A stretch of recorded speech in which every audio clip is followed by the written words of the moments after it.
Assalamualaikum warahmatullahi wabarakatuh. Halo semuanya, perkenalkan nama saya Nisa Sarumi Ramadhani dengan NIM 2405112293. Pada video saya kali ini, saya akan membahas materi mengenai glikolisis. Silakan menyaksikan. Nah, baiklah teman-teman, sebelum masuk ke materi, ada beberapa tujuan yang diharapkan setelah mempelajari materi ini, kita dapat memahami apa itu glikolisis dan perannya dalam metabolisme. Yang kedua, menjelaskan tahapan glikolisis dan fungsi enzim terkait. Yang ketiga, mengidentifikasi hasil glikolisis, yaitu 2 asam pirufat, 2 NADH, dan 2 ATP. Dan yang terakhir, yaitu memahami peran glikolisis dalam menghasilkan energi, baik itu aerobik maupun anaerobik. Baiklah teman-teman, sebelum kita masuk ke materi glikolisis, kita harus mengetahui apa itu metabolisme dan apa juga itu respirasi seluler. Nah, metabolisme adalah serangkaian reaksi biokimia yang terjadi dalam sel untuk mengubah makanan menjadi energi. Proses ini sangat penting bagi kehidupan karena energi yang dihasilkan digunakan untuk berbagai aktivitas seluler atau aktivitas kita sehari-hari. Nah, adapun tujuan utama pada metabolisme yaitu yang pertama, produksi energi, yaitu menghasilkan ATP untuk aktivitas seluler. Yang kedua, pengolahan nutrisi, yaitu mengubah makanan menjadi bentuk yang dapat digunakan. Yang ketiga, yaitu sintesis molekul, yaitu membuat molekul penting untuk pertumbuhan kita. Dan yang terakhir, yaitu detoksifikasi, yaitu menghilangkan zat yang berbahaya. Metabolisme terbagi menjadi dua, yaitu ada katabolisme dan anabolisme. Katabolisme adalah proses pemecahan molekul besar menjadi molekul kecil yang menghasilkan energi. Contohnya yaitu pemecahan glukosa dalam glikolisis. Contoh lain dari katabolisme yaitu sintesis protein dalam asam amino. Yang kedua ada anabolisme. Anabolisme adalah proses sintesis molekul besar dari molekul kecil yang memerlukan energi. Kedua proses ini saling terkait dan penting untuk menjaga keseimbangan energi dalam sel. Contoh dari anabolisme yaitu penguraian glukosa menjadi CO2 dan H2O. Baiklah, kita masuk kepada respirasi seluler. Respirasi seluler adalah proses biokimia yang terjadi dalam sel untuk mengubah glukosa dan oksigen menjadi energi, karbon dioksida, dan air. Respirasi seluler terbagi menjadi dua loh. Yang pertama ada respirasi aerob dan respirasi anaerob. Respirasi aerob adalah proses penggunaan oksigen untuk menghasilkan energi.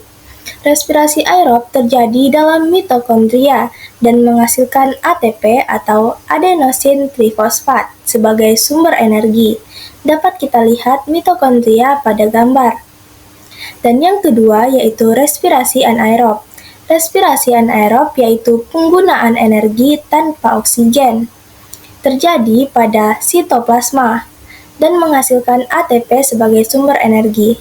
Sitoplasma dapat kita lihat seperti gambar di atas. Baik, kita masuk kepada tahapan aerob. Tahapan aerob terbagi menjadi 3. Yang pertama yaitu glikolisis. Glikolisis adalah penguraian glukosa menjadi pirufat. Yang kedua yaitu siklus Krebs. Siklus Krebs adalah penguraian pirufat menjadi CO2 dan H2O.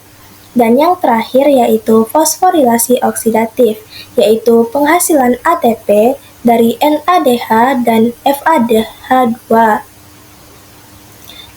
Respirasi aerob sangat penting bagi kehidupan sel dan organisme karena dapat menghasilkan energi yang lebih banyak daripada respirasi anaerob.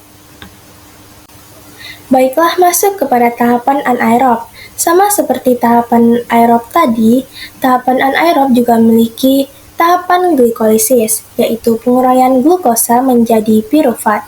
Yang kedua yaitu fermentasi, yaitu penguraian pirufat menjadi laktat ataupun etanol.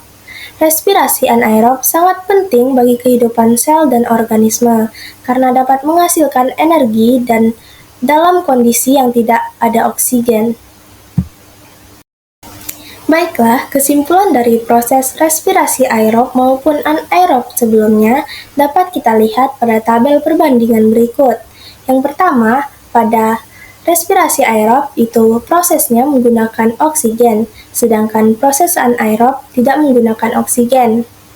Yang kedua yaitu respirasi aerob menghasilkan 36-38 ATP, sedangkan respirasi anaerob menghasilkan hanya 2 ATP. Yang ketiga yaitu respirasi aerob terjadi di mitokondria, sedangkan respirasi anaerob terjadi di sitoplasma. Baiklah, kita masuk kepada materi utama yaitu glikolisis.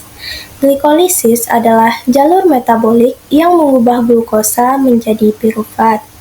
Proses ini terjadi di sitoplasma sel dan merupakan langkah awal pada respirasi seluler.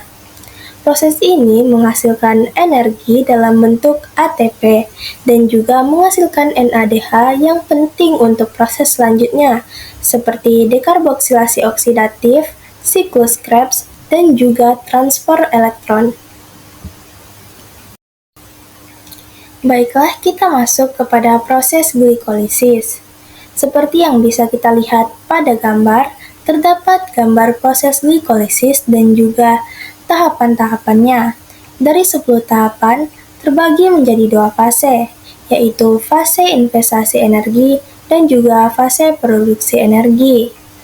Pada fase investasi energi, sel menggunakan ATP untuk memodifikasi glukosa. Sedangkan pada fase produksi energi, ATP dan NADH dihasilkan. Mari kita lihat lebih dekat setiap tahapannya. Pada fase investasi energi ada 5 langkah yang terjadi. Yang pertama yaitu glukosa difosforilasi menjadi glukosa 6-fosfat. Yang kedua, glukosa 6-fosfat diubah menjadi fruktosa 6-fosfat. Selanjutnya, fruktosa 6-fosfat dapat diubah menjadi fruktosa 1,6-bifosfat. Yang keempat, fruktosa 1,6-bifosfat diubah menjadi gliceraldehid 3-fosfat. Dan proses yang terakhir pada investasi energi yaitu gliceraldehid 3-fosfat diubah menjadi 1,3-bifosfoglyceraldehid. Selanjutnya, kita masuk kepada fase produksi energi yang juga terdiri 5 langkah. Yang pertama, 1,6-bifosfoglyceraldehid diubah menjadi 3-fosfoglyceraldehid.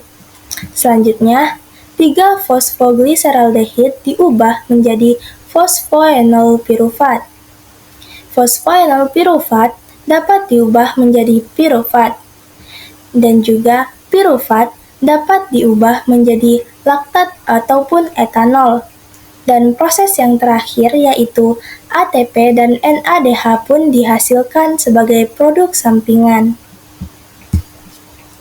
Ada beberapa enzim yang terjadi atau yang berperan pada glikolisis ini, seperti heksokinase, aldolase, gliceraldehid 3-fosfat dehidragenase, atau GAPDH. Selanjutnya ada fosfoglycerat mutase, yaitu dan juga enolase, dan yang terakhir pirufat kinase. Nah, kita masuk pada hasil glikolisis. Hasil glikolisis dapat kita lihat pada gambar, yaitu berupa 2 asam pirufat yang berfungsi sebagai substrat untuk siklus Krebs ataupun fermentasi. Yang kedua ada 2 ATP atau neto yang berfungsi sebagai energi untuk sel. Dan yang terakhir 2 NADH yang berfungsi untuk membantu dalam produksi energi di mitokondria. Nah teman-teman, Glikolisis memiliki banyak signifikansi atau peran dalam respirasi sel loh. Proses ini menyediakan sumber energi yang cepat bagi sel, terutama dalam kondisi anaerobik atau tidak memiliki oksigen. Selain itu, glikolisis juga merupakan jalur awal untuk metabolisme karbohidrat dan memproduksi prekursor yang diperlukan untuk biosintesis molekul lainnya, seperti asam amino. Nah, kesimpulan kita pada materi kali ini yaitu glikolisis adalah proses penting dalam metabolisme respirasi sel yang mengubah glukosa menjadi energi. Memahami glikolisis dapat membantu kita memahami bagaimana sel mendapatkan energi dan bagaimana proses ini diatur.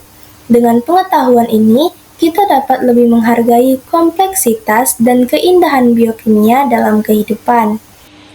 Nah, baiklah teman-teman, pada video kali ini kita telah membahas tentang proses metabolisme dan respirasi pada sel. Kita juga telah mempelajari tentang katabolisme, respirasi aerob, respirasi anaerob, dan juga glikolisis. Semoga video ini dapat membantu kita memahami proses-proses kimia maupun biologi yang terjadi dalam sel dan bagaimana mereka berperan dalam sel dan organisme. Sekian video dari saya. Apabila ada kesalahan, saya mohon maaf. Saya akhiri. Wassalamualaikum warahmatullahi wabarakatuh.